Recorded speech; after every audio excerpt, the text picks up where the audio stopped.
네, 백사회 전산세무 2급 이론 문제 풀이를 하도록 하겠습니다. 자, 1번 문제부터 보도록 하겠습니다. 네, 1번 문제입니다. 다음 중 재무제표 작성과 표시에 관한 설명으로 가장 옳지 않은 것은 무엇입니까? 1번입니다. 재무제표를 작성할 때, 즉 장부를 작성할 때 계속기업으로서의 존속 가능성을 평가해야 된다. 맞습니까? 맞는 말이죠. 우리가 회계장부를 작성할 때는요, 항상 우리 회사는 어떠한 반증이 없다면 계속적으로 망하지 않고 이 기업은 존재할 것이다 라는 그런 가정하에 장부를 만들어내셔야 되는 겁니다. 그렇기 때문에 1번은 맞는 말이고요. 그 다음 2번, 재무제표 작성과 표시에 대한 책임은 경영진에게 있다. 그렇죠. 여러분들이 회사에 가셔가지고 장부를 작성하는데 그 장부의 작성에서 약간의 실수가 있었다. 그래도 최종 결정은 누가 합니까? 경영진이 사인을 하겠죠. 그렇기 때문에 모든 그 재무제표 작성과 표시에 대한 책임은 누구에게 있다? 경영진에게 있는 것이, 그렇죠, 우리 재무제표 작성에 대한 원칙입니다. 3번, 기업은 현금 기준 회계를 사용하여 재무제표를 작성한다. 우리 회계는 여러분들 현금주의예요, 아니면 발생주의예요? 발생주의잖아요. 에이, 알고 계시죠? 발생주의예요. 현금주의 아니에요. 물론 현금주의를 이제 보고하기 위해서 만드는 장부는 따로는 있어요. 그게 누구였죠? 현금 흐름표예요. 하지만 원칙은 발생주의를 이용하는 겁니다. 그래서 3번이 틀렸네요. 3번이 잘못된 것이 되겠죠. 4번, 재무제표는 원칙적으로 사실에 근거한 자료만 나타내지만 추정에 의한 측정치도 포함합니다, 여러분. 이거 조심하셔야 되는데 추정치에 대한 측정치도 장부에 기록하는 경우가 있어요. 주로 어떤 경우가 있죠? 충당부채. 예를 들면 퇴직급여 충당부채 있죠. 그쵸? 퇴직급여 충당부채는 우리가 정확한 금액으로 추계하는 거예요.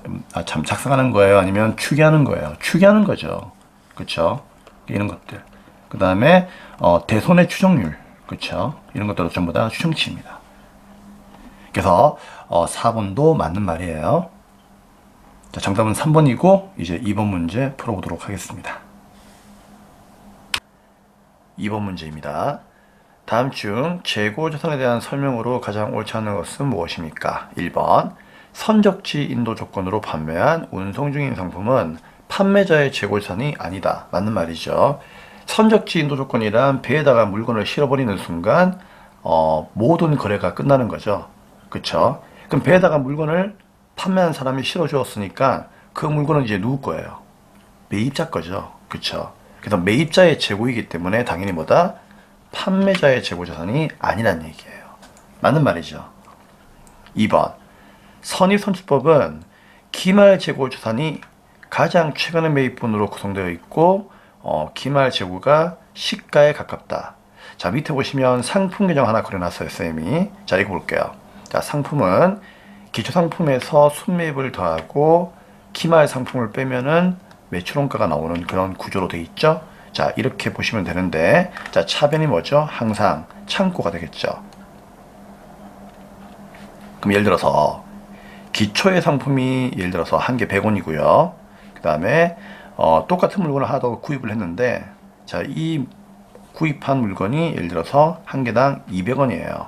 물가가 올랐어요. 옛날에는 100원 했는데 지금은 200원 한다는 얘기죠. 그러니까 한 개라고 가정을 했을 때, 그럼 팔아버리면 매출원가고 팔고 남은 건 기말이죠. 그렇죠? 근데 선입은 먼저 들어온 기초를 먼저 파는 거잖아요. 그러면은 한 개를 팔았다면 이 100원짜리 한 개를 팔았기 때문에 기말에는 남아있는 재고가 200원짜리 한 개가 남아있겠죠. 맞습니까? 결국 선입 선출은 먼저 들어온 게 먼저 팔리기 때문에 나중에 들어온 거, 즉 최근에 매입한 게 기말의 재고로 남아있어요. 그래서 항상 기말의 재고는 뭐다? 최근에 구입한 최근의 그 시가에 가까울 수밖에 없다는 얘기죠. 그러니까 최근의 시장 가격에 가깝다 그런 얘기죠. 맞는 말이죠. 3번, 후입 선출법에 의해서 원가 배분을 할 경우에 기말 재고는 최근에 구입한 상품의 원가로 구성된다? 아니죠. 지금 보세요. 선입 선출법이 먼저 들어온 걸 먼저 팔기 때문에 최근에 구입한 게 나오는 거죠. 그럼 이거는 누구다? 선입에 대한 이야기를 하는 거지 후입에 대한 이야기가 아니죠. 후입은 나중에 들어온 걸 파는 거기 때문에, 맞죠? 즉 200원짜리 파는 거기 때문에 옛날에 들어온 100원짜리가 남아있는 거죠. 그래서 최근에 구입한 게 아니고 아주 오래전에 구입한 물건이 남아있는 거죠. 그래서 이거는 선입이 아니라 후입 선출에 대한 이야기를 하고 있는 겁니다. 3번이 옳지 않은 것이 되겠네요. 4번, 위탁매매 계약을 체결하고 수탁자가 위탁자에게 받은 적성품은 수탁자가 제3자에게 판매하기 전까지 위탁자의 재고자산입니다. 자, 무슨 얘기인가 하면요, 쌤이 이제 위탁 판매 얘기할 때는 항상 이런 얘기 하죠. 예를 들어서 출판사가 있어요. 그럼 출판사가 누구에게, 교보문고에게 책을 팔아달라고 이렇게 맡깁니다. 그렇죠? 그럴 때 출판사는 위탁자가 되는 거죠. 그렇죠? 교보는요, 수탁자가 되는 거죠. 이건 알고 있죠, 여러분? 그럼 이때 맡기는 이 책을 뭐라고 한다? 적성품이다라고 이야기를 하는 겁니다. 그렇죠? 그러면은 이 책은 교보문고 안에 진열되어 있겠지만은요, 그때는 판매하지 않았죠. 그렇기 때문에 교보문고 안에 진열되어 있는 이 책은 누구의 것이다? 출판사의 재고예요. 그죠? 그러면 언제 이제 이 아이가 수익으로 잡히는 겁니까? 책을 팔았을 때, 그때 위탁자의 수익이 되는 겁니다. 그래서 판매하기 전까지는 누구? 위탁자, 출판사의 재고이지, 그렇죠? 교보문고의 재고가 아니란 얘기예요. 그래서 정답은 3번이 되겠습니다. 3번, 다음 중 무형자산에 대한 설명으로 가장 옳지 않은 것은 무엇입니까? 1번, 일반 기업 회계 기준에서는 사업 결합 등 외부에서 취득한 영업권만 인정하고 내부에서 창출된 영업권은 인정하지 않습니다. 맞는 말이죠. 사업 결합이라고 하는 것은 합병을 의미하는 거죠. 그렇죠? 그럼 합병을 했을 때 어떻게 한다? 외부에서 돈을 주고 취득한 그 영업권만 인정을 하는 것이지 내부에서 창출된 영업권은 인정하지 않습니다. 2번, 무형자산의 인식 기준은 충족하지 못하면 그 지출은 발생한 기간에 뭐다? 비용으로 처리한다. 맞는 말이죠.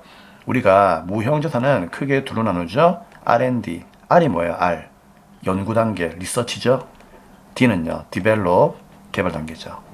그래서 자, 무형자산의 인식 기준을 충족한다는 얘기는 이 개발 단계에서 발생한 것만 얘기하는 거예요. 그렇죠? 이때만 자산으로 인식하는 거예요. 근데 이 인식 기준을 충족하지 못하면은요, 전부 다 연구 단계로 보기 때문에 그때는 이제 비용으로 처리가 되는 겁니다. 그래서 경상의 연구 개발비 아시죠? 그걸로 처리하면 됩니다. 3번, 무형자산의 잔존 가치는 없는 것이 원칙이죠? 당연한 거고요. 그 다음에 하나만 더 물어볼게요. 내용 연수는 몇 년? 웬만하면은 20년 초과할 수 없다. 맞죠? 그 다음에 합리적인 삼각 방법을 선택할 수 없는 경우에는 무슨 법? 정액법으로 감가상각한다는 거. 자, 이런 내용들도 좀 알고 있어야 되겠죠. 4번, 무형자산의 공정가치가 증가하면 그 공정가치를 반영하여 상각을 한다. 틀린 것은 4번이 되겠습니다. 이 조금 지엽적인 내용인데 그냥 이런 게 있구나 정도만 아시면 돼요. 자, 우리 방금 무형자산의 감가상각 방법은 정액법을 권장하고 있다고 했죠. 그럼 정액법 공식이 뭐예요? 첫째, 취득 원가에서 잔존가치를 빼는 건데 무형자산은 잔존가치가 0이기 때문에 그냥 생략하시면 되겠죠. 그럼 결국은 취득원가에서 내용연수를 나누면 되는 건데, 자, 어디에서 나눈다고요? 취득원가에서 나눈다고요. 그래서 취득원가에 여기 있죠. 상각은 원가에 기초를 하는 것이, 그렇죠? 공정가치에 기초하는 것이 아닙니다. 아시겠습니까? 그래서 원가에 기초하는 것이 공정가치가 아니에요. 그래서 4번이 정답이 되겠습니다. 틀렸죠? 4번 문제입니다. 다음 자를 이용하여 자본 잉여금에 해당하는 금액을 구하면 얼마입니까? 라고 되어 있습니다. 자본 잉여금은 자본 거래를 통해서 벌어들인 이익을 얘기하는 거죠. 그쵸? 자, 우리 자본의 종류는 전산회계 1급 때부터 암기를 했기 때문에 자, 여기 있는 내용들 한 번 더 정리하시면 되고요. 그 중에서 자본 잉여금은 주, 감, 자 이렇게 외우죠. 네, 주식 발행 초과금, 감자차익, 자기주식 처분 이익입니다. 그래서 정답은 여기에 50만원, 주, 감자차익 70만원, 자기주식 처분이익 100만원 해서 50, 100만원, 70만원, 220만원 되겠죠? 정답은 2번이 정답이 되겠습니다. 5번 문제입니다. 다음 중 회계 변경에 관한 설명으로 가장 옳지 않은 것은 무엇인가? 우리 회계 변경은 크게 두 가지가 있었죠. 하나는 누가 있었다? 정책 변경이 있었고요. 하나는 추정 변경이 있었죠. 정책 변경은 주로 어떤 것들이 있었습니까? 재고자산의 평가 방법을 바꾸거나 또는 유가증권의 취득 단가를 산정하는 방법을 바꾸거나, 자, 이런 것들이 바로 뭐다? 정책 변경이었죠. 그래서 얘들을 제외한 나머지는 거진 추정 변경이다라고 생각하시면은 문제 푸는 데 있어서 크게 어려운 내용은 없을 겁니다. 그래서 추정 변경은 대손 추정, 감가상각 방법의 변경, 그리고 내용연수, 자본가치의 변경, 재고자산의 진부화, 자, 이런 것들을 여러분들이 보시면 되겠습니다. 자, 이런 예문들은 암기할 수밖에 없어요. 그리고 정책 변경은 말 그대로 이제 방법들을 바꾸다 보니까 이제 추정 변경에서 이 감가상각 방법 변경하는 거하고 좀 헷갈릴 수 있거든요. 감가상각 방법의 변경은 추정 변경에 해당하는 거지 방법을 바꾼다고 해서 절대로 정책 변경이 아닙니다. 자, 그 부분만 좀 조심하시면 되고요. 그리고 정책 변경이라고 하는 것은 이제 그 정책이 바뀌게 되면은 이제 회계 처리할 때 어떻게 할 거냐. 자, 원칙은 뭐죠? 그렇죠. 지난 정기분 재무제표를 재작성하는 그런 이제 소급표법을 적용하고 있지만 예외적으로 전진법을 적용할 수도 있습니다. 자, 하지만 추정 변경은 원칙적으로는 전진법이다. 그럼 이런 이제 변경들은 함부로 할 수 있느냐? 그런 건 아니죠. 정당한 회계 변경의 사유가 있는데 첫 번째 뭐다? 기업 회계 기준 바뀌어야 되고요. 두 번째는 합병이 일어나야 되겠죠. 그리고 세 번째는 동종 산업이 채택한 회계 정책이 좀 합리적이라면 그걸 따라가는 것도 허용할 수 있다. 자, 중요한 건 이거예요, 여러분. 기업 회계 기준이 변경되는 것에 대해서는 정책 변경, 죄송합니다. 회계 변경의 사유가 될 수가 있지만 세법이 변경되는 거는요, 회계 변경의 사유가 될 수가 없습니다. 세법은 회계가 아니기 때문에 회계 변경의 사유가 될 수는 없어요. 아시겠죠? 그리고 기타 암기 사항들을 좀 기억하셔야 되는데 정책 변경과 추정 변경을 구분하기가 불가능하다면 그때는 뭐다? 무조건 추정 변경으로 보시면 되고요. 그 다음에 정책 변경과 추정 변경이 동시에 발생했다. 그러면은 퍼스트 정책을 일단 먼저 바꾸고요. 그 다음에 추정은 나중에 바꿔주셔야 됩니다. 자, 이런 내용들은 여러분들이 기본 강의에서 공부했던 거기 때문에 그 쌤 기본 강의 때 정리해드렸던 내용들을 좀 보시면 될 것 같고요. 자, 일단 5번 문제 풀어보겠습니다. 자, 1번. 정책 변경은 회계 방법이 변경되는 것으로서 소급법을 적용한다. 맞습니까? 맞는 말이죠. 2번. 정책 변경에 따른 누적 효과를 합리적으로 결정하기 어려우면 어떻게 한다? 그렇죠. 전지법을 적용하면 되겠습니다. 그리고 세 번째, 세법 개정으로 회계 처리를 변경해야 되는 경우에는 정당한 회계 변경 사유에 해당된다. 세법 개정은 방금 얘기했죠. 그렇죠? 세법 변경은 정책 변경의 사유가 아닙니다. 아시겠죠? 그렇기 때문에 정답은 3번이 옳지 않는 거죠. 그래서 세법 개정으로 변경을 한다면은 정당한 회계 변경 사유에 해당되지 않는다라고 이렇게 보시면 되는 겁니다. 자, 네 번째, 회계 추정의 변경은 점진적으로 처리하는 거죠. 그 효과를 단기와 단기 이후의 기간에 반영한다. 맞는 말입니다. 네, 다음은 6번 문제입니다. 자, 우리 6번 문제부터는 이제 원가 회계 문제가 나올 건데, 원가 회계는 여러분들이 필수적으로 암기해야 되는 사항이 있기 때문에 그 암기 사항을 잠깐만 보고요. 그 다음에 문제를 풀어보도록 하겠습니다. 자, 화면 보겠습니다. 네, 원가회계 문제를 풀기 앞서 자, 원가회계 이론 간단하게 암기하고 그 다음에 문제를 풀도록 하겠습니다. 정말 중요한 내용이죠. 자, 첫 번째, 원가는 발생 형태에 따라서 재료비, 농업비, 재조경비로 나누고 있습니다. 두 번째, 원가는 다시 추적 가능성에 따라서 추적할 수 있으면 직접비, 추적할 수 없으면 간접비라고 하는 원가로 다시 분류가 되고 있고요. 그 다음에 원가는 행태에 따라서 고정비와 변동비로 나누고 있습니다. 다음 이제 기초원가에 대해서 물어보는 문제가 많이 나오는데, 자, 기초원가는 두 가지가 있죠. 직접 재료비하고 직접 농업비, 이렇게 암기하시면 되고, 그 다음에 가공원가에 대해서도 물어보는데, 가공원가란 직접 재료비를 제외한 나머지 원가죠. 그러니까 직접 재료비를 제품으로 가공시켜주는 원가를 가공원가라고 해요. 그래서 제품으로 전환시킨다라고 해가지고 전환원가다라고도 이렇게 불러줍니다. 그래서 이 전환원가는 결국은 직접 재료비를 제외한 나머지 원가니까 원가에서 직접 재료비를 빼면은요, 남는 거는 직접 농업비, 그 다음에 제조간접비가 있기 때문에 직접 농업비 플러스 제조간접비, 이렇게 기억을 하시면 되겠습니다. 그리고 문제에서는 기초원가와 가공원가 둘 다 속하는 것은 무엇인가를 물어보는 문제가 가끔씩 나오는데 그때는 직접 논리가 있다 라고 이야기를 하시면 되겠습니다. 자, 그다음에 이제 의사결정을 할 때 이제 매물원가하고 기여원가에 대해서 개념을 물어보는데, 자, 매물원가는 의사결정에 전혀 영향을 주지 않는 원가죠. 꼭 기억하셔야 됩니다. 그래서 의사결정에 전혀 영향을 주지 않는다는 얘기는 과거에 이미 발생한 원가예요. 그러니까 과거에 이미 발생했기 때문에 현재 의사결정을 할 때는요, 전혀 영향을 주지 않는다는 얘기죠.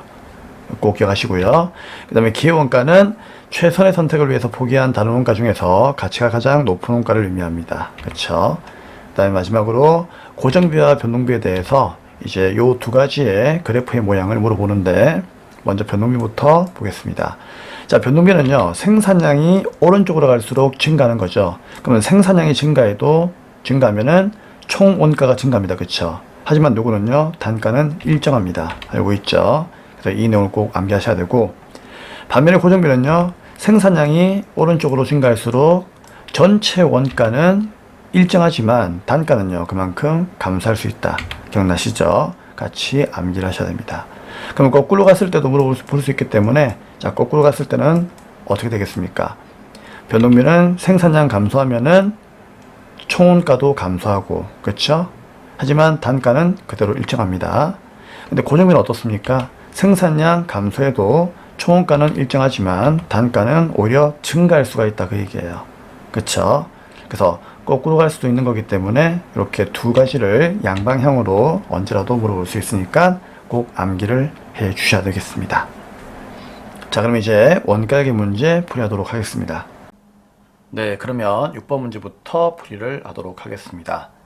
다음 중 원가에 대한 설명으로 가장 옳지 않은 것은 무엇입니까? 1번, 직접 재료비는 조업도에 비례하여 총 원가가 증가한다. 자, 여러분들 우리 직접 재료비 같은 경우에는 변동비죠. 그쵸? 예를 들어서 Q 생산량이고요. C 원가예요. 코스트. 그럼 만약에 우리가 빵을 많이 만들면 많이 만들수록 어때요? 밀가루 비용도 계속 올라가겠죠. 그쵸? 그래프가 이렇게 올라가는 거죠. 그래서 직접 재료비는 변동비의 그래프를 따라가는 거기 때문에 생산량에 비례하여 이렇게 증가할 수밖에 없다는 것입니다. 맞는 말이죠.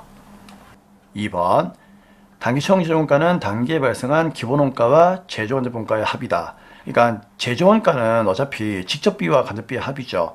기본원가가 다른 말로 직접비예요. 그렇기 때문에 직접비에는 누가 있었죠? 기본원가. 자, 우리 방금 암기했죠. 기본원가에는 직접 재료비가 있고 그 다음에 플러스 직접 노무비가 있죠. 그렇죠? 거기다가 뭐다? 제조 간접비, 즉 누굽니까? 간접 재료비, 간접 노무비, 간접 경비들, 이런 제조 간접비를 다 합치면은 그냥 이게 원가예요.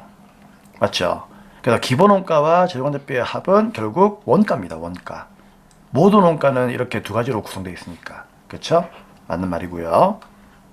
3번, 관련 범위 내에서 변동비는 조업도의 증감에도 불구하고 단위당 원가가 일정하다. 자, 쌤이 위에 1번에서 변동비 그래프 보여드렸죠. 자, X축이 Q고요. 수량이고요. 생산량. Y축이 코스트였을 때, 즉 원가였을 때 그 원가의 전체 총액, 변동비의 총액은 생산량이 증가하면 증가할수록 총액도 같이 증가하기 때문에 우로 상향해요. 하지만 뭐는 일정하다고 했죠? 단가는 일정합니다. 그렇죠? 단가는 일정해요. 그렇기 때문에 단위당 원가가 일정하다, 맞는 말이죠. 그럼 정답은 4번이 옳지 않은 것입니다. 왜요? 제품 생산량이 증감에 따라서 관련 범위 내에서 제품 단위당 고정원가는 일정하다. 우리 고정비의 그래프를 밑에다가 그려볼까요? 고정비는 어때요? 잠시만요. 이거 마음이 삐뚤나? 자, 죄송합니다, 여러분. 자, 고정비는 자, X축이 Q고요. Y축이 원가예요. 그쵸? 고정비는 총액이 항상 어때요? 일정하죠. 맞죠? 하지만은 단가는 항상 어떻다? 생산량이 늘어날수록 단가는 계속 감소하기 때문에 단위당, 이게 단가죠. 단가는 일정한 게 아니라 감소한다라고 이렇게 표현을 해야 되는 거죠. 그래서 4번이 틀린 겁니다. 정답은 4번이 되겠습니다. 7번 문제입니다. 수선 부분과 동력 부분에 각각 80만원, 76만원만큼의 보조 부분 원가가 집계되어 있을 경우에 아래의 자료를 바탕으로 조립 부문에 배부될 보조 부문 원가의 총액은 얼마입니까? 라고 되어 있습니다. 자, 직접 배분법을 사용하는 것으로 가정합니다. 그러면 우리 이 문제가 어떤 문제인지는 아시죠? 이 문제를 봤을 때 이게 뭐지? 이러면 안 돼요. 자, 일단 이 문제는 부문별 원가 계산이에요. 자, 부문별 원가 계산은 계산 문제로서 문제가 출제가 되는데 직접 배부법, 단계 배부법, 상호 배부법이 있죠. 그 중에서 직접 배부법을 썼을 때, 그쵸? 그때의 조립 부문에 배부될 보조 부문 원가의 총액이 얼마입니까를 묻고 있단 말이에요. 그쵸? 그러면 직접 배부법이 뭐예요? 보조 부문에 있는 이 용역 두 개가 있죠. 수선과 동력이 있는데 이 둘이 도와주는 용역의 관계는 뭐다? 무시하는 거다, 그런 얘기죠. 그래서 직접 배부법은 이 두 사람이 아니죠. 죄송합니다. 이 두 부문끼리 도와주는 관계를, 즉 보조 부문끼리 도와주는 관계를 무시하는 거예요. 그렇기 때문에 여기 있는 이 시간과 킬로와트를 이렇게 지우고 문제를 풀면 편해요. 자, 그럼 먼저 선생님이 수선 부문부터 먼저 배부하겠습니다. 자, 수선 부문은 여기에 있죠. 여기. 자, 여기 있는데 성형에다가 300시간, 조립에다가 200시간, 동력에다가 500시간을 도와줌으로 인해 가지고 전체 1000시간만큼을 도와줬지만 직접 배부법은 보조끼리 도와주는 관계를 무시하기 때문에 얘는 뭐다? 일단 지우고 시작을 했죠. 그래서 배부 기준은 이 두 가지만 가지고 배부를 하시면 됩니다. 그렇기 때문에 이 합계도 의미가 없는 거예요. 자, 그러면 수선 부문의 원가가 얼마가 있었다고요? 수선 부문과 동력 부문에 각각 80, 76만 원이니까 수선이 80이겠죠. 그럼 이 수선의 80만 원에서 곱하기 어떻게 한다? 성형의 300, 조립의 200. 자, 보세요. 성형의 300, 조립의 200을 이렇게 뿌려주란 얘기예요. 그쵸? 그러면 300과 200을 합치면은 500이니까 500분의 300, 500분의 200 해가지고 구하면 되는 겁니다. 그러면 수선 부문에는 80만 원 있었는데 성형에는 500분의 300이죠? 그러면 동그라미 두 개 날리면은 5분의 3. 여기는 5분의 2죠. 그래서 이렇게 각각 곱하면은요, 48만 원, 32만 원 나오는 거예요. 이해되죠? 자, 그러면 우리는 어떻게 하면 된다? 성형에다가 이제 뿌려준 48만 원을 여기 시간 위에다가 이렇게 적으시면 되는 거예요. 48만 원, 그 다음에 여기는 32만 원. 이렇게 체크하면 되는 거죠. 그리고 동력. 자, 동력은 얼마입니까? 76만 원이죠. 여기에. 그러면 76만 원만큼을 또 어떻게 한다? 성형과 조립의 배부 기준. 그러면 동력의 배부 기준은 4,500에 3,500이죠. 근데 직접 배부법이니까 보조부는 무시하는 거죠. 그래서 얘들은 그냥 없는 거예요. 없는 거예요. 자, 그러면은 76만 원 곱하기 성형에는 4,500, 조립에는 3,500이니까 합이 얼마? 8,000이죠. 그쵸? 그럼 이렇게 동그라미 두 개씩 날려버리면은 계산기로 어차피 구하면 되니까, 그쵸? 76만 원 곱하기 80분의 45, 80분의 35 해가지고 구하시면 됩니다. 그러면 동력은요, 성형에 뿌려준 금액은 42만 7,500원이고 조립에는 33만 2,500원 뿌려준 거죠. 산식을 제가 미리 이렇게 여러분께 적어 드리는 거예요. 아시겠죠? 그러면은 성형에다가 얼마? 427500 적으시면 되고 조립에 방금 구했던 332500 적으시면 되는 거죠. 게임 끝났습니다. 자, 답은요, 조립 부문 여기죠. 그럼 이 조립 부문에, 그쵸, 배부될 보조 부문 원가의 총액이 얼마냐 물었으니까 여기에 나와 있는 32만 원과 33만 2,500원을 더하시면 되는 거죠. 그러면 얼마가 되는 겁니까? 65만 2,500원이 되겠네요. 이거 두 개 더하면 되는 거니까. 그래서 정답은 65만 2,500원, 4번이 정답이 되겠습니다. 괜찮죠? 다음은 8번 문제입니다. 아래의 자료만을 참고로 하여 기말 제품 재고액을 구하면 얼마인가라고 되어 있습니다. 자, 1번 자료에는요, 기초정품과 기초제품, 기말제공품, 기말제품이 나와 있고요. 그리고 여기 보니까 이렇게 나와 있네요. 기초 및 기말 원재료의 재고액은 없답니다. 이거는 원재료예요. 아시겠죠? 원재료이기 때문에 일단은 이걸 좀 참고하시고요. 자, 그 다음 두 번째, 제조원가 명세서와 손익계산서의 자료가 있는데 직접 재료비, 직접 노비, 재료건접비, 제품 매출원가의 자료가 있습니다. 자, 근데 문제는 뭔가 하면은 기말 제품 재고액이 얼마인가를 묻고 있죠. 그쵸? 그럼 우리는 1급 때부터 이런 문제 풀 때마다 항상 어떻게 했죠? 여기에 제공품과 제품 계정을 그렸어요. 그쵸? 자, 이 그린 거에다가 어떻게 한다? 금액을 대입해서 구하면 되는 겁니다. 근데 문제는 뭘 물어보고 있다? 기말 제품 재고액을 물어보고 있으니까 결국은 제공품 제품 계정에서 기말 제품인 얘가 얼마이냐를 물어보고 있는 거예요. 그쵸? 그러면 기말 제품 재고액을 구하려면은 기초 제품에서 이번에 만들어낸 완성품을 더하고 그 다음에 매출원가를 빼면은 나오겠죠. 그쵸? 그럼 대입해 보겠습니다. 자, 기초 제품이 얼마가 있나요? 여기에 보니까 기초가 있죠? 제품 21만원 있어요. 그럼 여기다가 21만원 적을게요. 조금 왔다 갔다 하는데 잘 보시기 바라겠습니다. 그 다음에 단기에 만든 제품은 현재 지문에 안 나와 있어요. 그쵸? 일단 패스하고, 자, 매출원가 나와 있습니다. 여기 얼마? 20만 돼 있죠? 그럼 여기다가 20만 적어요. 그럼 문제는 이제 제품, 즉 완성품을 이제 구하면 되는 건데 완성품이 여기 안 나와 있거든요. 그렇기 때문에 제공품 계정에서 완성품 구해가지고 일로 땡겨 오셔야 됩니다. 결국은 이 제공품 계정에다가 모든 걸 다 채워 넣을 수밖에 없는 거죠. 그래서 기초의 제공품을 일단 먼저 보겠습니다. 자, 기초의 제공품이 얼마가 있다? 10만 돼 있죠. 이왕 내친 김에 기말의 제공품도 보죠. 기말 제공품은 얼마입니까? 15만 돼 있죠. 그러면은 기초와 기말을 여기다가 각각 10만 원에 15만 원을 일단 먼저 적고 시작하세요. 그리고 나서 단기 총 제조원가를 구하면 되는데 이 단기 총 제조원가는 단기 총 제조원가가 얼마이다 그러면 걔를 넣으면 돼요. 근데 여기서는 단기 총 제조원가가 안 나와 있죠. 그쵸? 그럼 어떻게 한다? 단기 총 제조원가는 직접 재료비, 직접 노비, 간접비의 합이니까 얘들을 구해서 각각 넣으시면 돼요. 그러면 직접 재료비는 여기 얼마가 있습니까? 19만 나와 있죠? 맞죠? 그러면 이거는 함정이에요. 왜? 기초와 기말 원재료의 재고액은 없다라고 되어 있잖아요. 그러니까 원래는 이 직접 재료비를 구하려면은 기초와 기말 원재료의 재고액에다가 원재료 매입액을 뭐 이렇게 더해가지고 이렇게 우리가 구하는 거 알고 있죠. 그러니까 원래는 원재료 그려가지고 기초 원재료, 그 다음에 원재료 순 매입액 써버리면 이게 바로 뭐다? 이게 바로 직접 재료비잖아요.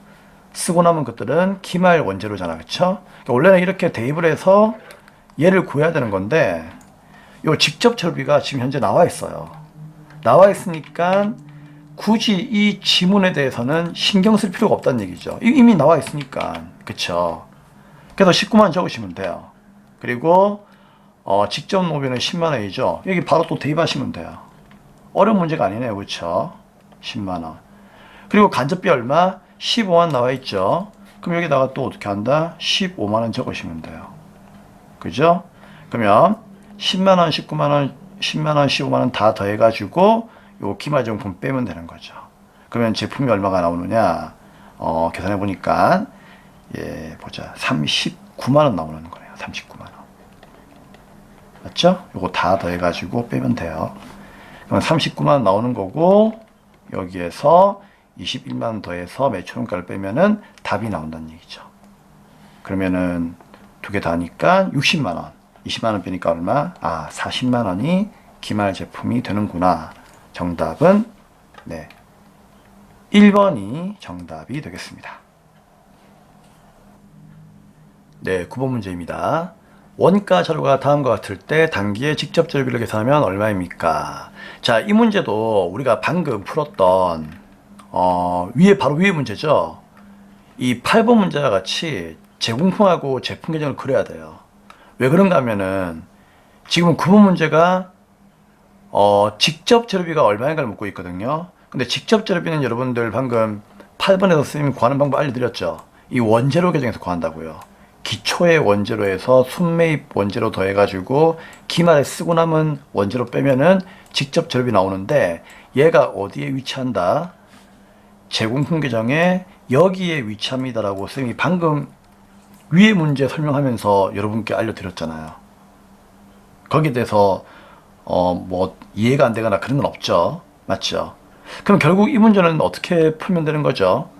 그냥 이렇게 원재료 자료가 있으면은요, 이 원재료 자료에서 이렇게 기초 원재료에다가 순매입 더해서 기말 원재료 빼가지고 직접 재료비를 구하면 됩니다. 아시겠죠?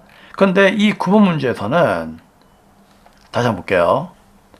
기초 원재료, 기말 원재료 이런 자료가 한 개도 나와 있지 않습니다. 안 나와 있죠? 그래서 결국 이 산식으로 이 문제는 직접 재료비를 풀 수가 없어요. 어떤 거? 다시 한번 적어 드릴게요. 원래 직접 재료비는 원재료 계정에서 저번 연도에 쓰고 남은 기초 원재료, 여기에서 이번에 새롭게 구입한 순매입 원재료, 그리고 이걸 사용해버리면 걔가 바로 뭐다? 직접 재료비예요. 맞죠? 사용하고 남은 거는요, 걔가 기말이에요. 다시 얘기 드리는 거죠. 그럼 이렇게 더해가지고 뺀 다음에 이걸 구하면은 제일 좋은데, 이 공식으로 이 문제를 풀 수가 없단 말이에요. 왜냐면 이 자료가 안 나와 있으니까. 그쵸? 그러면 결국 뭐다? 플랜 A는 실패했으니까 플랜 B로 가야 되는 거죠. 그 플랜 B는 제공품 계정에서 단기 총 제조원가를 구한 다음에 직접 노비와 제조관제비를 빼면 되는 거예요. 왜요?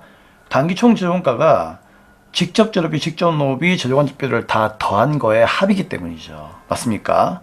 자, 그래서 어떻게 한다? 하나하나 이 자료들을 대입을 해볼게요. 단기 총 제조원가는 230이죠. 그럼 여기다가 230을 적어요, 일단. 괜찮죠? 그럼 얘들은 필요 없어요, 이제. 필요 없어요. 전혀 쓸모가 없어요, 이제. 그럼 이 230이 이 세 가지를 더한 거니까 얘하고 얘만 구하면 됩니다. 자, 두 번째 자료 볼게요. 제조원비는 총 제조원가의 20%랍니다. 그러면 230의 20%란 얘기잖아, 그쵸? 그럼 여기에 20%면 얼마입니까? 2, 4, 2, 3은 6. 46만 원이죠? 맞죠? 그리고 제조원비는 직접 노비의 80%랍니다. 뭐라? 그러면 이 46만 원 있죠? 46만 원. 여기서 적어볼게요. 46만 원만큼의 이 제조원비는 누구의? 이제 직접 노비를 구하면 되는 거죠. 직접 노비를 그냥 X라고 합시다. X. 이 X에다가 곱하기 뭐였다? 80%. 0.8을 한 거란 얘기죠. 그렇죠? 그러면 X가 얼마일까요? 곱하기를 넘겨가지고 나눠버리면 되잖아요. 그렇죠? 그러면 계산기가 필요한데, 참고로 시험장에서는 여러분들 인터넷 계산기 쓰면 안 됩니다. 알고 있죠? 여러분께 보여드리려고 쌤이 이걸 꺼낸 건데, 자, 그러면 46만 원에서 나누기 뭐 한다? 0.8 하면 돼요. 그러면은 57만 5천 원 나오죠. 그러면 직접 노비가 57만 5천 원이다. 그 얘기예요. 맞잖아요. 그렇죠? 그러면은 직접 재료비는 어떻게 구하면 되겠습니까? 230에서 요 두 개 빼면 되는 거죠. 그러면 이제 직접 노비가 얼마인지 정답이 나올 거다. 그 얘기입니다. 요게 요 금액이 나오는 거예요. 이제 아시겠죠? 자, 구해볼까요? 자, 전체 단기 총 지원가는 230만 원이었습니다. 그쵸? 근데 그 중에서, 직접 노비가 57만 5천 원이고요. 맞죠? 네, 얘를 빼야 되고, 거기에서 제조원비 46만 원도 빼야 되고. 그러면 126만 5천 원 나오네요. 이게 직접 재료비의 금액이다. 그 뜻입니다. 그럼 126만 5천 원은 3번이니까 3번이 정답이 되는 거죠. 10번 문제입니다. 다음 중 개별원가 계산과 종합원가 계산에 대한 설명으로 가장 옳지 않은 것은 무엇입니까? 자, 우리 전산학의 1급 때부터 개별원가 계산, 종합원가 계산에 대한 설명은 거의 그쵸? 네, 귀가 아프도록 들었기 때문에 그냥 이거 여러분들 정리 잘 하시면 되고요. 자, 문제 바로 풀겠습니다. 자, 선생님 이거 필기 많이 해드렸죠? 자, 한번 읽어보시고요. 자, 1번입니다. 개별원가 계산은 다품종 소량 생산, 종합은 소품종 대량 생산에 적합하다. 맞는 말이죠. 2번. 개별원가 계산은 종합원가 계산에 비해서 상대적으로 정확도가 아주 높습니다. 틀린 것은 2번이 옳지 않은 것이 되겠죠. 부정확한 게 아니고요. 정확해요. 왜 정확합니까? 쌤이 개별원가 계산은 주로 누가 쓴다고 했죠? 건설업이라든지 또는 조선업에서 많이 쓴다고 했죠? 맞죠? 그러면 이런 건물이나 배를 만들어 주게 되면은요, 보통 얘들은 금액대가 좀 이렇게 높기 때문에 대량 생산을 할 수가 없어요. 보통 주문을 받아가지고 그에 맞게끔 원가를 설정하는 거죠. 그래서 하나하나 개별적으로 원가를 계산을 해야 되기 때문에 정확도가 가장 높은 것은 개별 원가 계산이지 종합 원가 계산이 아닙니다, 여러분. 아시겠죠? 그래서 2번이 틀렸고요. 3번. 개별 원가 계산은 종합 원가 계산에 비해서 과다한 노력과 비용이 발생합니다. 맞죠? 왜요? 개별 원가 계산이 정확도는 높은데, 맞죠? 정확도가 높은 대신에 뭐다? 비용이 그만큼 많이 들어갑니다. 그래서 우리 원가 회계는요, 얘뿐만 아니고 다른 것도 마찬가지예요. 우리 원가 회계는 이거 하나는 꼭 기억하세요. 뭐든지 정확도가 높으면은요, 그만큼 돈이 많이 들어가고 시간이 많이 들어가요. 이해되겠죠? 그럼 정확도가 낮으면은요, 정확도가 낮다는 얘기는 어찌 보면은 좀 뭐다? 대충 일했다 이 얘기예요. 그럼 어떨까요? 노력과 비용은 적게 들어가겠죠. 그렇죠? 그래서 이런 느낌으로 문제를 풀면 됩니다. 4번. 종합원가 계산은 대상기간의 총 제품 제조 원가를 총 생산량으로 나누어 단위당 제품 제조 원가를 계산한다. 정답은 2번이 틀린 겁니다. 자, 이때 여러분들 오해할 수 있는데 이 총 제품 제조 원가라고 하는 것이 그냥 단기에 제품 제조 원가를 얘기하는 게 아니고요. 아시겠죠? 이 제품의 뭡니까? 제품에 투입된 그 원가뿐만 아니라 기말 원가까지를 다 더해가지고 거기에서 총 생산을 양을 나누어서 제품의 원가를 계산한다. 그런 의미입니다. 아시겠죠? 그렇기 때문에 조금 오해할 수 있는 그런 문장이 될 수 있는데 아무튼 여기서 가장 베스트의 답은 2번이니까 2번을 찍으시면 되겠습니다. 네, 다음은 11번 문제입니다. 자, 11번 문제부터는 세무회계 이론 문제가 출제가 됩니다.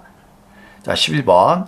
다음 중 부가가치세법상 재화의 공급에 해당되지 않는 것은 무엇입니까? 우리 일반적으로 재화의 공급은 어떤 거죠? 그냥 돈 받고 물건 팔면 되는 거죠. 근데 그런 이제 판매는 일반적인 판매가 있는데 주로 뭐가 있습니까? 뭐 현금 판매, 뭐 외상 판매, 할부 판매 등 많은 판매가 있습니다. 그렇죠? 그렇기 때문에 자, 외상 판매 이런 것들은 전부 다 재화의 공급이고요. 그 다음에 재화의 공급에 원래는 해당이 되면 안 되는 건데 법에서 너희들은 재화의 공급으로 봐주겠다라고 하는 간주 공급이 있었죠. 기억나십니까? 간주 공급은 원래는 공급이 아니에요. 하지만 공급으로 간주하기 때문에 얘도 재화의 공급으로 보는 겁니다. 자, 주로 누가 있었죠? 자, 4가지. 사자, 개폐. 기억나시죠? 자, 사가 뭐예요? 사업상 증여. 맞습니까? 알고 있죠, 이거? 그 다음에 자가 공급. 그 다음에 개인적 공급. 알고 있으니까 선생님이 그냥 대충 이렇게 적어 드릴게요. 그 다음에 폐업 시 잔존재화. 전산의 세무에서 선생님 이런 거 처음 봅니다 이러면은 제가 어떻게 할 말이 없잖아요. 그렇죠? 네, 그렇기 때문에 다들 알고 있다고 생각하는 거예요. 자, 사자 개폐. 그러면은 자가 공급, 사업상 증여가 여기에 해당되니까 얘네들도 재화의 공급으로 봅니다. 아시겠죠? 그럼 해당하지 않는 것은 4번이 되겠네요. 담보는요, 담보 그 자체가 거래가 아니잖아요. 맞죠? 담보는 돈 받고 물건 판 게 아니기 때문에 얘는 재화의 공급으로 보지 않습니다. 다음은 12번 문제입니다. 다음 중 부가가치세법상 영세율과 면세에 대한 설명으로 가장 옳지 않은 것은 무엇입니까? 자, 여러분, 우리 이거 알죠? A라고 하는 기업이 있는데요. 이 기업이 이제 미국이라는 기업한테 직접적으로 이제 제품을 수출하려고 해요. 자, 이런 경우 이제 영세가 되는 거죠. 자, 이게 바로 직수출이에요. 근데 여러분 그거 아시죠? 직수출할 때는요, 세금계산서 발행해야 하나요? 이때는 세금계산서 발행 안 합니다. 즉, 영세율 세금계산서 발행 안 합니다. 아시겠죠? 하지만 이거는 이제 직수출이니까 해외 거래이고요. 해외 거래. 요까지가 해외 거래예요. 그런데 이제 국내 거래에서도 영세가 됩니다. 왜? 그러면 이 A가 물건을 팔려면은요, 어떤 원자재를 국내에서 구입을 해가지고 만들어 팔아야 되겠죠. 그럼 B라고 하는 기업한테, 국내 기업한테 뭐다? 원자재를 사올 수 있다는 얘기죠. 원재료. 이해되겠죠? 그래서 이 두 사람 간의 거래는 국내 거래예요. 이해됩니까? 그럼 이때는 이제 원래는 뭐다? 10%의 영세율이 적용되는 거죠. 이해됩니까? 하지만 A가 있잖아요. 내가 얘한테 구매해가지고 물건 만들어서 파는 거다. 그럼 결국 뭐다? B가 팔았던 이 원재료가 A를 거쳐서 미국에 뭡니까 이렇게 우회해서 그쵸 간접적으로 이렇게 미국에 또 수출되는 효과가 일어나는 거죠. 그렇기 때문에 국내 거래지만 요 국내 거래에 대해서도 뭐다 10% 취소하고 0% 그렇죠 적용시켜 줍니다. 단 조건이 있어요. 뭐 A가 B한테 구매했다라고 하는 구매 확인서나 또는 뭐다 로컬 LC 기억나시죠? 내국 시용장이라고 하는 그런 증빙을 제출하시면 되는 거예요. 그런 증빙만 제출한다면은 너희 두 사람 간의 거래는 국내 거래지만 결국 이 원자재가 해외로 갈 거니까 이것도 수출을 촉진하는 그런 어떤 뭐다 개념으로 보겠다는 얘기죠. 그렇기 때문에 이런 거래도 국내 거래이지만 영세율 적용해 줍니다. 근데 이런 경우는 어떻습니까? 국내 거래이기 때문에 세금계산서 발행은 해야 됩니다. 이 세금계산서가 바로 뭐다? 영세율 세금계산서이죠. 그래서 직수출은 세금계산서를 교부하지 않지만 국내 거래에서 발생한 영세는 세금계산서를 교부해야 되는 거예요. 그게 영세율 세금계산서라고요. 그럼 제가 이 얘기를 왜 하는 거냐? 1번이 틀렸기 때문이에요. 왜? 국내 거래는 영세율로 적용되지 않습니까? 지금 여기에서 적용했잖아요. 그렇죠? 적용되는 거예요. 그렇기 때문에 1번이 답이에요. 간단하죠? 네. 국내 거래도 영세율 적용됩니다. 자, 그거 하나 아시면 되고 2번 면세 취지는 뭐죠? 부가가치세의 역진성을 완화하기 위함이죠. 그렇죠. 자, 3번 국외에서 공급하는 용역에 대해서도 당연히 영세율 적용됩니다. 주로 어떤 것들이 있는 거죠? 건설 용역. 우리나라 건설사가 해외에 가가지고 아파트를 지어주게 되면은요, 이제 건설 용역을 공급했으니까 그 건설 용역도 국외에서 제공한다면은 영세율이 당연히 적용되는 겁니다. 상가 토지를 매각하는 경우에도 부가세가 면제가 된다. 맞습니다. 우리가 이제 그 토지에 대해서는요, 이게 이제 면세기 때문에, 그쵸? 요 토지를 상가를 팔게 되면은요, 건물은 과세지만 토지는 면세가 되는 거예요. 자, 정답은 1번이었습니다. 네, 13번입니다. 13번 문제를 풀면서 제가 이번에 좀 특이한 걸 발견했는데, 보통 세무회계 문제가 이론적으로 5개 나오잖아요. 그 중에서 부가가치세가 이제 3문제가 나오고 소득세가 2문제가 나오는데, 이번에는 바뀌었어요. 부가가치세가 2문제가 나오고요. 소득세가 3문제 나오고 있어요. 그래서 지금 제가 좀 멘붕이 온 거죠. 왜 그런가 하면은, 제가 평소에 기출문제 풀이할 때마다 여러분께 늘 얘기하는 게 있죠. 소득세는 암기할 게 많다. 근데 결국 2문제이다. 4점 버리자. 그 시간에 원가액이나 부가가치세나 연말정산 한 번 더 푸는 게 낫다. 자, 그렇게 이제 늘 얘기했잖아요. 근데 제가 그렇게 영향력이 있는 유튜브가 아니잖아요. 저 어차피 뭐 구독자 3,000명 밖에 안 되고요. 지금 뭐 늘지도 않고 있어요. 네, 뭐 초이쌤 강의 길다 그래가지고 거의 뭐 디스 직전인데, 그쵸? 그래서 이제 다른 분들 강의 같은 경우에는 보시면 아시겠지만 구독자 10,000명 맞죠? 그런 분들이 오히려 더 영향이 큰 이제 그런 상황인데 이번에는 이제 이 시험이 저 때문에 이렇게 된 것 같아요. 네, 아무리 출제위원께서 제 강의를 본 것 같아요. 어라? 네가 이런 식으로 강의를 하고 있네? 그래, 나 한번 당해봐라 하면서 소득세 3문제 내버리고 부가가치세 2문제 내버린 거예요. 그래서 여러분 정말 죄송합니다. 네, 제가 이렇게 영향이 큰 사람인 줄 몰랐습니다. 저 혼자만의 생각입니까? 그렇다면 절 용서해 주시고요. 자, 아무튼 네, 좀 그런 생각이 좀 들더라고요. 그래서 저는 여러분께 자신 있게 얘기할 수 있습니다. 소득세 이론은 너무나 많기 때문에 다 외우려고 하지 마시고요. 외울 수 있는 만큼만 외우시고요. 아니면 어떻게 한다? 나머지는 다시 얘기 드리지만 원가액의 부가가치세, 그 다음에 연말정산 이런 실무 문제다가 더욱더 시간을 많이 할애하십시오. 아시겠죠? 자, 소득세 뭐 3문제 나왔다고 해서 뭐 크게 뭐 우리가 동요될 필요는 없습니다. 네, 그렇기 때문에 아는 것만큼만 풀자. 자, 그게 결론이었습니다, 여러분. 자, 문제 풀이하도록 하겠습니다. 다음에 일시적 우발적 소득 중 소득세법상 기타 소득이 아닌 것은 무엇입니까? 자, 정답은 4번이죠. 비영업대금의 이익은요, 이거는 뭐다? 예, 이자에 속하는 겁니다. 비영업대금이란 말이 회계에서 무슨 말이죠? 단기 대여금을 의미하는 거예요. 그럼 단기 대여금은 돈 빌려준 거죠. 돈 빌려주고 이자를 받는 거니까 이자 수익이에요. 그쵸? 이자 소득에 해당되는 겁니다. 자, 복권. 늘 기타 소득이라고 얘기하죠. 예, 그 다음에 계약금의 계약의 위약금, 그 다음에 상표권의 양도소득은 기타 소득에 해당이 되고 있습니다. 네, 14번 문제입니다. 다음 중 소득세법상 근로소득의 수입 시기로 옳지 않은 것은 무엇입니까? 정답은 2번이 되겠죠. 자, 급여는 우리가 흔히 말하는 월급인데요. 월급은 지급받기로 한 날이 아니고 근로를 제공한 날을 수입 시기로 한답니다. 자, 인정상여는 근로를 제공한 날이고요. 잉여금 처분에 의한 상여는 잉여금을 처분하는 그날, 그 결의일이 되는 거고요. 그 다음에 임원퇴직소득일 한도를 초과해서 주는 경우가 있죠. 맞죠? 그런 경우에 이제 초과하는 금액을 근로소득으로 볼 수가 있는데 그때는 지급받거나 지급받기로 한 날입니다.